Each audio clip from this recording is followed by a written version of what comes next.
আজ ২৮ মে নিরাপদ মাতৃত্ব দিবস। মাতৃমৃত্যু ঠেকাতে বিশ্বজুড়ে নানা পদক্ষেপ নেওয়ার পরেও সন্তান জন্ম দেওয়ার ঝুঁকি রয়েই গেছে। দেশে প্রতি ১ লাখ শিশু জন্ম দিতে গিয়ে মারা যাচ্ছে ১৫৩ জন মা। প্রতি বছর গর্ভাবস্থা এবং প্রসবজনিত জটিলতায় মৃত্যু হচ্ছে ৪,০০০-এর বেশি মায়ের। টেকসই উন্নয়ন লক্ষ্যমাত্রায় এটি ৭০-এ নামিয়ে আনার চেষ্টা হলেও এখনও বাংলাদেশ অনেক দূরে। কেন? বিস্তারিত জানাচ্ছেন নাজিয়া আফরিন। গত ১৪ মার্চ সন্তান জন্ম দিতে গিয়ে সাফজয়ী নারী ফুটবলার রাজিয়া সুলতানা মারা যান। বাড়িতে সন্তান জন্ম দেওয়ার পর অতিরিক্ত রক্তক্ষরণে মারা যান এই কৃতি ফুটবলার। রাজিয়ার মৃত্যুই প্রমাণ করে এখনও বাড়িতে প্রসবের ঝুঁকি নেয় অনেক পরিবার। পরিসংখ্যান বলছে দেশে প্রতি ১ লাখ জীবিত শিশু জন্ম দিতে গিয়ে গড়ে ১৫৩ জন মা মারা যান। এদের বেশিরভাগই প্রসব পরবর্তী অতিরিক্ত রক্তক্ষরণে মারা গেছে। হাসপাতালে প্রসব না করানোর পেছনে আর্থিক কারণ যতটা নয়, তার চেয়েও বড় বাধা গর্ভবতীর প্রতি সামাজিক অসচেতনতা। আমাদের দেশের সমস্যা হলো গর্ভকালীন সময়ে বেশিরভাগ মাই চিকিৎসকের তত্ত্বাবধানে থাকেন না। বেসরকারি ক্লিনিক যেগুলো তৈরি হয়েছে সেগুলোতে যেতে মায়েরা সাধারণত ভয় পায়।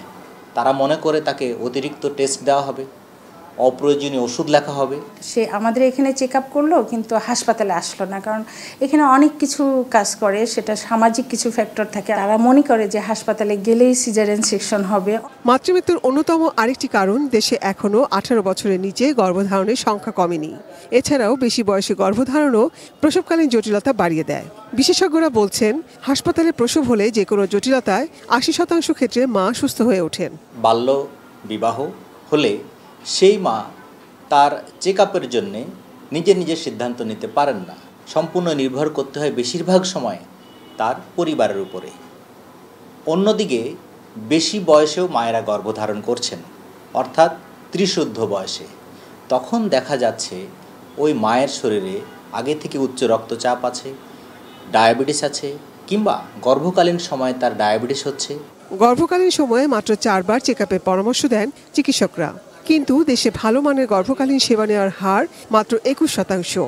এই সময় এক্লাম্পসিয়া বা খিঁচুনির কারণেই অনেক মা অকালে প্রাণ হারান। গর্ভবতী মায়েদের সন্তান জন্ম দেওয়ার পর অন্তত ৪২ দিন তাকে নিবিড় পর্যবেক্ষণ ও সেবা দিলে অনাকাঙ্ক্ষিত মৃত্যু এড়ানো সম্ভব। তার নিজস্ব কিছু স্ট্রাকচারাল, যেমন হাইট কম অথবা পেলভিস তার ডেভেলপ হয় নাই, এদেরকে আমরা আগেই হাই রিস্ক হিসাবে আইডেন্টিফাই করি এবং আমরা অ্যান্টিনেটাল চেক আপ থেকে তাদেরকে আমরা বলতে থাকি যে তোমরা বাসায় ডেলিভারি করবা না, তোমরা হাসপাতালে ডেলিভারি করবা।